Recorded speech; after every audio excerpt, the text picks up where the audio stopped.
Olá,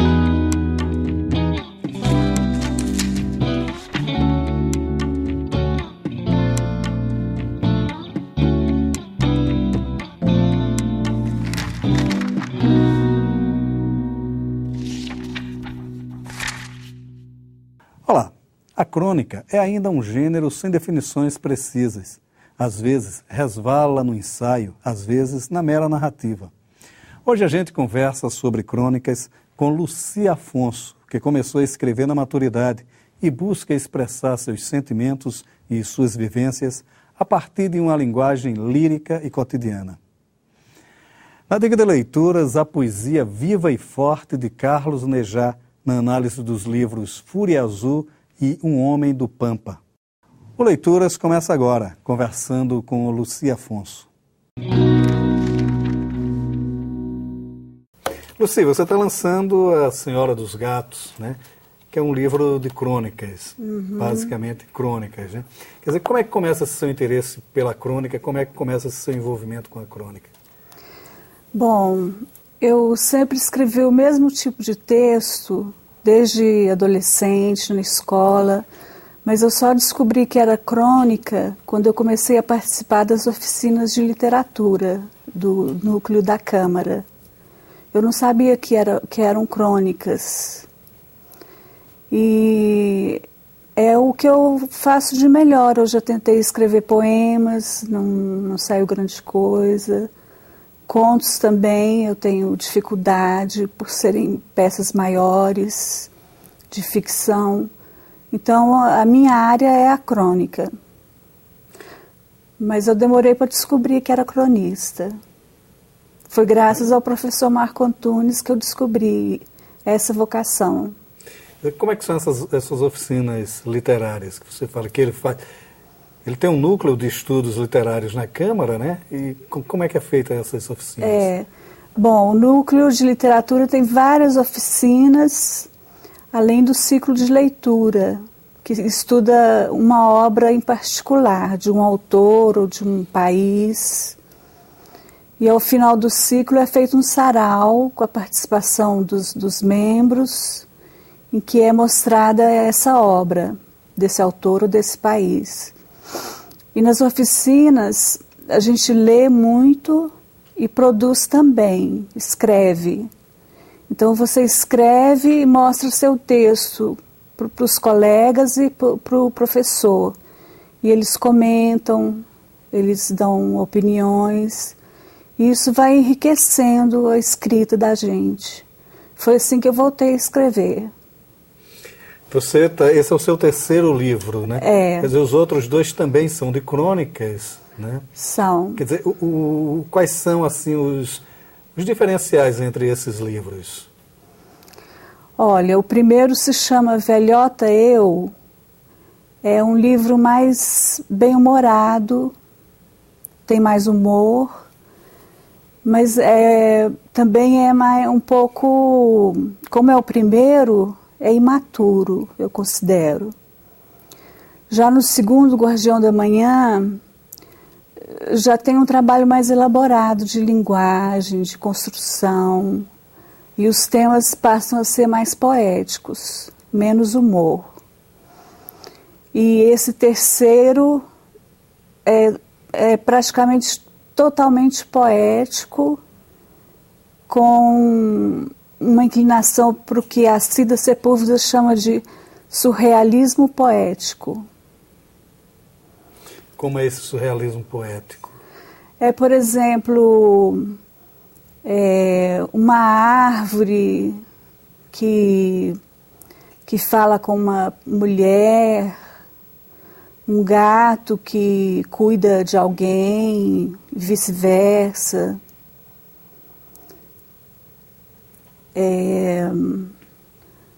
Uma boneca de louça que tem vida. Agora, porque o que eu percebo nos textos, né, sobretudo, é que há um diálogo muito profundo com o cotidiano, mas não é engraçado, porque não é o cotidiano prosaico, né? Quer dizer, como é que se dá assim, esse trabalho com esse porque é o cotidiano ali da classe média em Brasília, né? E as suas relações familiares, né? Quer dizer, muito essa questão da relação familiar. Quer dizer, como é que se dá essa escolha desses temas? Por que esses temas eles são mais provocadores, digamos assim? Olha, o professor Marco Antunes tem uma definição de crônica que é interessante. Ele diz: crônica é tudo aquilo que for manchete na alma do cronista. Então, eu escrevo sobre tudo o que me interessa, o que me emociona, o que me diverte, o que me revolta às vezes. Às vezes, em determinada situação, eu não consegui reagir, eu reajo através de uma crônica. É assim que acontece. É tudo que me comove. Certo. E há uma coisa também interessante, porque há sempre a busca do espaço de Minas, né? Quer dizer, o fato de ser mineira que acaba provocando muitos dessas crônicas, essa dicotomia entre Brasília e Minas, né? Se dá muito esse diálogo. Como é isso também na sua obra? É porque eu me considero mineira brasiliense. O meu universo... Eu passei minha infância em Araxá, que é uma cidade pequena de Minas. E a infância, como dizem os poetas, é o período mais fértil da vida. Então são muitas lembranças, muitas recordações, muitos assuntos que eu sinto vontade de tratar, relacionados à minha infância, ao meu passado. E por outro lado, Brasília é a minha vida atual. É onde eu vivo, é uma cidade que eu aprendi a gostar só depois de muito tempo, que eu tive um caso assim, de amor com Brasília. Então, o meu universo ele se equilibra entre esses dois extremos. Acho que pendendo mais para Brasília. Há também uma busca muito grande sobre mais ou menos uma tentativa de explicação sobre essa solidão, uma solidão intrínseca dos personagens, né? A sua Senhora dos Gatos, ela é bem uma espécie de síntese disso tudo pela intensa, não é insociabilidade dela, mas é na certa reserva que ela tem nas relações interpessoais. Quer dizer, isso é um reflexo de Brasília também, isso, quer dizer, é um retrato do brasiliense em geral? Eu acho que sim, porque Brasília tem essa característica de as pessoas estarem sozinhas, ou mesmo não estando sozinhas, se sentirem sós. Tem os grandes espaços em aberto, o céu imenso, muito verde, mas tem uma solidão intrínseca, como você falou. Eu acho que é característica do brasiliense. Isso acaba refletindo no seu texto. Sim. E essa busca da relação com os animais, porque são vários gatos que aparecem aqui. Bom, isso aí foi uma surpresa, porque às vezes a gente pensa que não gosta de alguma coisa, mas sem conhecer essa coisa. Então, nós adotamos um gato para o meu filho, e através desse gato eu fiquei me conhecendo melhor. Eu vi, primeiro, que eu gosto de gatos. Depois que eu tenho muita afinidade com eles. E outra coisa que eu aprendi foi isso, que a gente diz que não gosto disso, mas não conhece. Então o gato trouxe uma emoção nova para a nossa vida. E eu acho que isso acontece com todos que adotam animais. Não só animais, a gente sempre encontra um motivo, uma razão de viver seja um animal, uma pessoa, uma atividade, um lugar. E como é que isso reflete no seu texto? Quer dizer, como é que esses sentimentos acabam repassando para o cronista, a cronista, no caso? Bom, dizem que meus textos são poéticos, profundos e que despertam assim uma reflexão sobre o que vai além da aparência. E me chama muito a atenção pessoas que não são notadas geralmente. Por exemplo, uma pessoa simples que faz uma tarefa em determinado lugar e que tem uma beleza, tem uma poesia na vida daquela pessoa. Você abre o volume falando de um desses personagens, um lavador de carros. Né? Quer dizer, como essas relações, essas observações dessas pessoas também. Foi muito marcante o seu Pernambuco. Ele lavava carros na Câmara e ele sempre me animava muito, assim, só com a voz dele, com o cumprimento. Ele dizia, vá com Deus. A gente nem sabia o nome um do outro. Mas é uma figura que eu via muita poesia. E logo depois que eu lancei o livro sobre ele, ele recebeu o livro, ele foi entrevistado pelo Correio Brasiliense. Logo em seguida ele faleceu. Ele tinha problema de coração. Então eu começo este terceiro livro falando da chegada dele ao céu. Assim na terra como no céu. É o guardião da manhã chegando ao céu. E essa questão dessa religiosidade que acaba passando por praticamente todas as crônicas, a esse sentido de religiosidade, muito profundo também nos seus textos, né? Quer dizer, como é que se dá isso também? Olha, eu acho que isso vem da infância. A família é muito religiosa, sempre incentivou. Na minha cidade, por exemplo, tinha a missa, que era o ritual do domingo, tinha o batismo, primeira comunhão. São marcas assim bem fortes que eu trago da minha infância, da minha família. Você chega a falar de um tio que tem esse aprofundamento religioso mais intenso, né? De sempre ligar nas datas mais religiosas e tal. Também como é pegar esses personagens e transformá-lo literariamente? Porque é uma transformação aí. É verdade. É um trabalho muito interessante, muito gratificante. Esse tio que você fala é o tio Céu.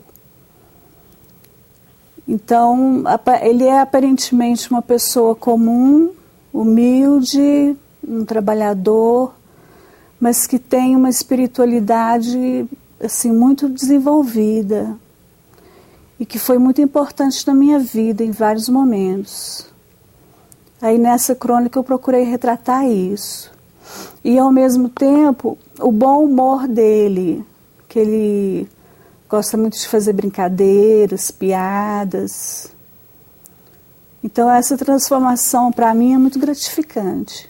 E para os personagens também, eles gostam de ser retratados. Agora, tem um outro aspecto também de seu livro, que é uma certa filiação a uma escola de crônicas que se destacou mais com a forma do Rubem Braga escrever, né?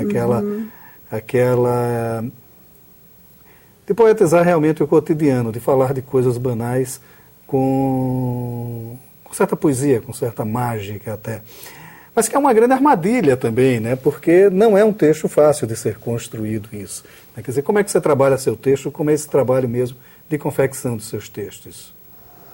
Olha, o ponto de partida é sempre a observação de por exemplo, de uma pessoa ou de um acontecimento. A partir daí eu registro aquilo que me interessou e começo a fazer o texto. Esse texto, às vezes, ele demora anos para acontecer. Às vezes é de imediato. Tem algumas histórias, por exemplo, que aconteceram há 30, 40 anos. E tem umas que aconteceram ontem. Então é sempre buscar esse lado pouco visto, pouco notado das pessoas, dos acontecimentos, da realidade. E uma outra questão também, bom, eu não acredito em escrita feminina, né, que sempre fala disso. A escrita, eu não acredito nisso, eu não acredito que haja uma escrita feminina. Diz escrita, né? Escrita é a literatura, né? Mas há um apelo muito na retratação dessa feminino, né, desses personagens femininos, tem uma certa feminilidade moderna, né, quer dizer, o conflito da mulher diante do mundo que cobra mais dela, né, quer dizer, e ela de frente a isso, né, quer dizer, suas crônicas praticamente todas passam por essa questão, né, quer dizer, qual a importância disso também na sua escrita, nas suas crônicas? É porque, na verdade, eu ainda escrevo sobre mim mesma, né? Talvez com o tempo isso mude, mas eu falo sobre a mulher, porque eu sou mulher, eu vivo essa realidade. E gosto de compartilhar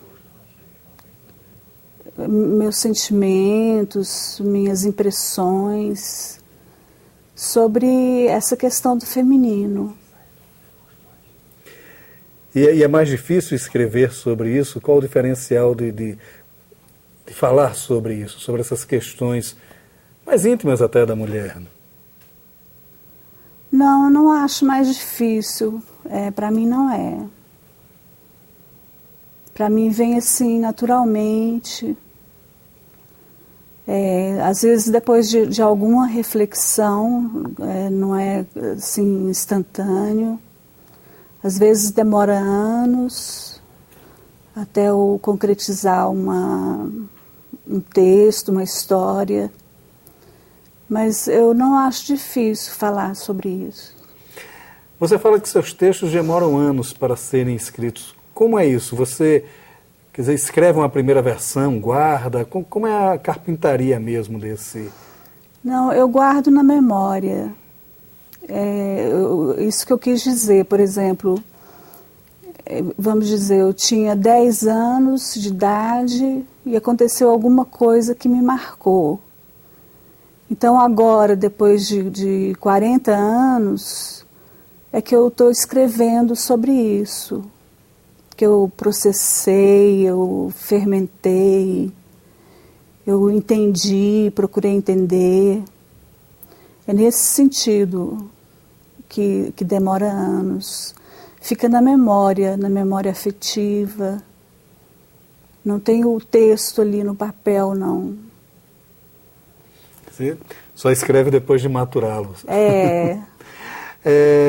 E agora, a partir da Senhora dos Gatos, quer dizer, você está escrevendo, você continua, né? Como é esse seu processo de trabalho? Eu sempre escrevo. Cada livro é reunião de crônicas de uns 3 anos, mais ou menos. Então, eu já comecei a escrever as novas e daqui a algum tempo pretendo juntá-las em outro livro, que ainda não nasceu. Não sei o que vai ser o título, o tema, mas é sempre de crônica em crônica. E a gente está sempre escrevendo. Tá ótimo. Luci, obrigado por sua participação aqui no Leituras. Obrigada a você. Um homem que olha o mundo não consegue nunca apagar dos olhos os reflexos da infância, do lugar de origem. Há sempre uma visão embaciada pela claridade que foi absorvendo ao longo da vida. E quando estas visões se traduzem em poesia, tudo ganha uma nova dimensão. A leitura dos poemas de Carlos Nejá remetem o leitor para estas dimensões. Seu mais novo livro, Fúria Azul ante Elegias, lançado pela Atelier, transita na linha da universalidade. São reflexões de um homem maduro que enxerga o mundo com olhos doces, mesmo quando implacáveis com as dores. Os poemas reunidos no livro são relativamente curtos, breves até, ante-elegias, como classifica o próprio poeta. No entanto, sua dimensão temática vem do diálogo com a cultura profunda, onde nascem os clássicos. Ali estão a Bíblia, Homero, Dante, mas a retórica volta ao Réis do Chão para desvendar estes universos. E aí Nejá fala de colheres, barbas, coisas banais. E assim sua visão se amplia, pois é buscando as coisas cotidianas que ele encontra o sentido da vida, que, como a máquina do mundo, sem amor, na aspereza, desfaz-se por si mesma. Uma leitura comum da obra do poeta Carlos Nejá vai enxergá-lo como um erudito que busca conhecer o mundo. Nada mais errado. Sua obra é filha da terra, do chão pampiano. Isso pode ser sentido em sua inteireza na leitura de Um Homem do Pampa, editado pela Corag, onde estão reunidos os livros A Espuma do Fogo e A República da Infância. São livros emblemáticos, onde seu universo primário, o Pampa, se mostra belo e trágico. Carlos Nejá não é um poeta de facilidades, de lirismo frágil. Sua poética é rica em retóricas, mas primordialmente traz o sentido de quem olha a seus semelhantes com a força de quem sabe o sentido da palavra proteção. A terra é fértil e dela se pode tirar o mel capaz de vencer dores e fomes. Nas palavras do próprio poeta, e o homem do Pampa amigo, bem antes no vento expande esta volúpia de espaço. Esta parceria entre vento e terra é que sustenta a força e a beleza dos poemas. Um olhar do Pampa que se espalha pelo universo, Fúria Azul e Um Homem do Pampa, de Carlos Nejá. O Leituras de hoje fica por aqui e você também pode ficar na companhia de bons autores e bons livros. Até nosso próximo encontro.